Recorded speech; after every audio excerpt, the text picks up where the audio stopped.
जय श्री हरि। प्रभु, आप सब श्रीमद् भगवद गीता के 18वें अध्याय के श्लोकों का श्रवण किए। अभी तक आपने इस अध्याय के 1 से लेके 19 तक का श्रवण कर चुके हैं। इन श्लोकों में जो ज्ञान, कर्म और कर्ता के सात्विक, राजस और तामस भेद क्रमशः बतलाने की प्रस्तावना की थी, उसके अनुसार पहले सात्विक ज्ञान के लक्षण प्रभु बतलाते हैं श्लोक 20 में। प्रभु श्लोक 20 प्रारंभ हो, उसके पूर्व प्रभु से नम्र निवेदन, तुमेव माता च पिता तुमेव बंधुश्च सखा तुमेव विद्या द्रविणं तुमेव सर्वमं देव वसुदेव सुतं देवं कंसचानूरमर्दनं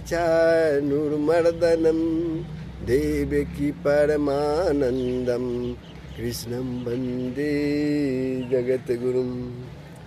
हाँ प्रभु, श्लोक 20 प्रारंभ हो, जिसमें सात्विक ज्ञान के लक्षण बतलाए हैं। प्रभु, आप वीडियो को अगर सब्सक्राइब नहीं किए हैं तो कर देंगे, अपने विचार कमेंट बॉक्स में लिखेंगे, शेयर करेंगे, लाइक करेंगे। जय श्री हरि। तो श्लोक 20 में श्रवण कीजिए, जिसमें प्रभु ने सात्विक ज्ञान के लक्षण बतलाए हैं। सर्वभूतेषु येनैकं भावमव्ययमिच्छते अविभक्तं विभक्तेषु तज्ज्ञानं विधि सात्विकम्। एक बार और सुन लीजिए। सर्वभूतेषु येनैकं भावम् अव्ययम् इच्छते अविभक्तं विभक्तेषु तत् ज्ञानम विद्धि सात्विकम। क्या कहते हैं इसमें प्रभु? सात्विक ज्ञान के क्या लक्षण बतलाते हैं इस श्लोक में? जिस ज्ञान से मनुष्य अलग अलग सब भूतों में, फिर ध्यान से सुनिएगा क्या बताया श्लोक में। जिस ज्ञान से मनुष्य अलग अलग पृथक पृथक सब भूतों में एक अविनाशी परमात्मा भाव को विभाग रहित समभाव से स्थित देखता है, उस ज्ञान को तो तू सात्विक जान, अर्जुन को कहते हैं प्रभु। अब इस ज्ञान को तू सात्विक जान, जो प्रभु ने अर्जुन को सचेत किए हैं, इस कथन का क्या भाव है?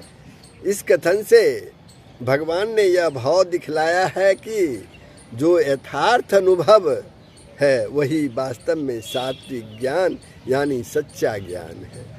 अतः कल्याणकामी मनुष्य को इसे ही प्राप्त करने की चेष्टा करनी चाहिए। इसके अतिरिक्त जितने भी सांसारिक ज्ञान हैं वे नाम मात्र के ही ज्ञान हैं, वास्तविक ज्ञान वे नहीं है। अब राजस ज्ञान का अगले श्लोक 21 में प्रभु जो है राजस ज्ञान के लक्षण बतलाते हैं, उसको भी ध्यानपूर्वक सुन लीजिए।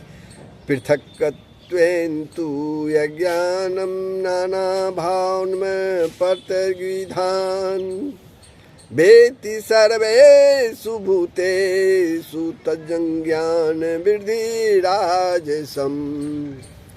फिर से सुनिए।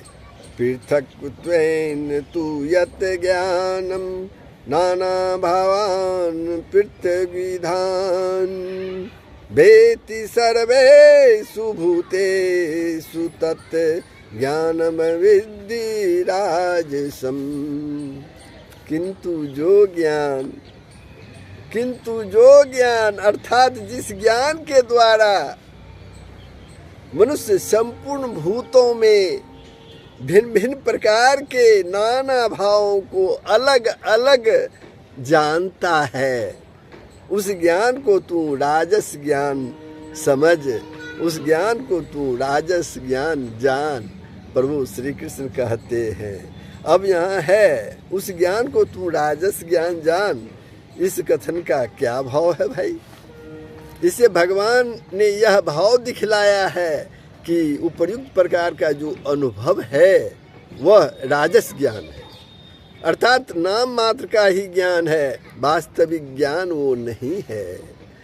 अभिप्राय यह है कि जिस प्रकार आकाश के तत्व को न जानने वाला मनुष्य भिन्न भिन्न घट मठ आदि में अलग अलग परिच्छन्न आकाश समझता है और उसमें स्थित सुगंध दुर्गंध आदि से उसका संबंध मानकर एक से दूसरे को विलक्षण समझता है, किंतु उसका यह समझना जो है वो भ्रम है। उसी प्रकार आत्म तत्व को न जानने के कारण समस्त प्राणियों के शरीरों में अलग अलग और अनेक आत्मा समझना भी भ्रम मात्र है।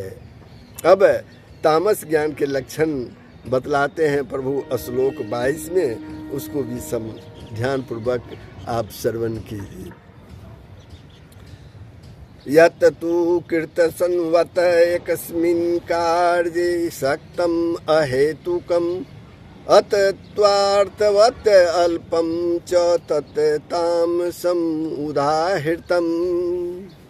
परंतु जो ज्ञान एक कार्य रूप शरीर में ही संपूर्ण के सदृश आसक्त है, फिर से सुनिए, परंतु जो ज्ञान एक कार्य रूप शरीर में ही संपूर्ण के समान आसक्त है तथा जो बिना युक्ति वाला तात्विक अर्थ से रहित और तुच्छ है, बिना युक्ति वाला तात्विक अर्थ से रहित और तुच्छ है, वह तामस कहा जा गया है। उस ज्ञान को तामस ज्ञान कहा गया है। जो ज्ञान एक कार्य रूप शरीर में ही संपूर्ण की भांति आसक्त है, इस कथन का क्या भाव? इस कथन से तामस ज्ञान का प्रधान लक्षण बतलाया गया है।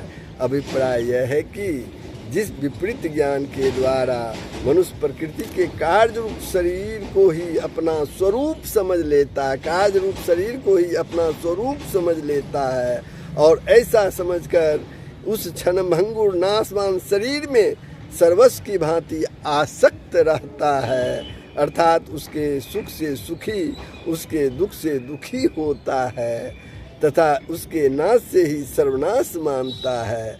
आत्मा को उससे भिन्न या सर्वव्यापी नहीं समझता। वह ज्ञान वास्तव में ज्ञान नहीं है। इसलिए भगवान ने इस श्लोक में ज्ञान पद का प्रयोग भी नहीं किया है, क्योंकि यह विपरीत ज्ञान वास्तव में अज्ञान ही है। यह विपरीत ज्ञान वास्तव में अज्ञान ही है। वह ज्ञान तामस कहा गया है। इस कथन का क्या भाव है? इस कथन से यह भाव दिखलाया गया है कि उपयुक्त लक्षणों वाला जो विपर्य ज्ञान है वह तामस है, अर्थात अत्यंत तमोगुणी मनुष्यों की समझ है। उन लोगों की समझ ऐसी ही हुआ करती है क्योंकि तमोगुण का कार्य अज्ञान बतलाया गया है।